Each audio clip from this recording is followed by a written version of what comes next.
এখন বোধহয় উল্টো সাজে না, কমে গেছে, আগের থেকে কমে গেছে। মানে সেই জিনিসগুলো ফিরে এলে কতটা ভালো আগে লাগে। তোমার আগের সং সাজতো ভোলা চাঁদে, আগ্রা, তারপরে তো এই দুটো রথ হলো, জীবন একটা রথ করলো, সুরিপাড়ায় একটা রথ করলো, সংসাজা আগ্রা এবং ভোলা চাঁদের কম্পিটিশনে হলো।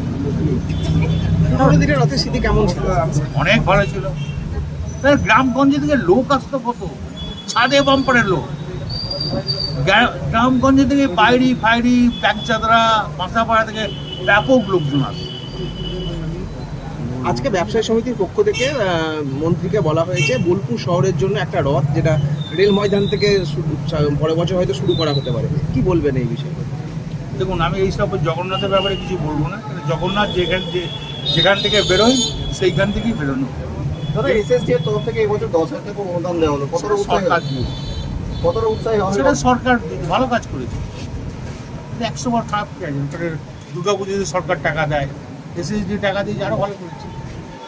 এখন তো রথ বেড়েছে, মকরমপুরে 2টো হয়েছে, জীবন একটা 3টে, ভোলাচান একটা 4টে, আমাদের আগ্রা একটা 5টা, সুরিপাড়া একটা 6টা।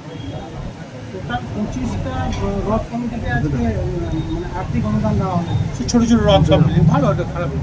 দাদা, এই প্রথমবার দলীয় কার্যালয়ের সামনে থেকে রথের দড়ি টানবেন? কোনোদিন না, রথ আমি বহুদিন ধরে টানছি। আমার তোমার ছোটবেলা বয়স থেকে রথ টানছি, এটা বোধহয় তোমাকে কেউ শিখিয়ে দিয়ে না। দলীয় কার্যালয়ের সামনে থেকে? দলের কাছে যেহেতু আমার পাড়াতে আজকে রথগুলো যাবে না, রাস্তা খারাপ, উল্টোতে আসবো না, ওখানে আমার পাড়াতেই রথ পেয়ে যাবো, আগ্রা রথ। সেই সময় রথের ছবিটা বলুন না।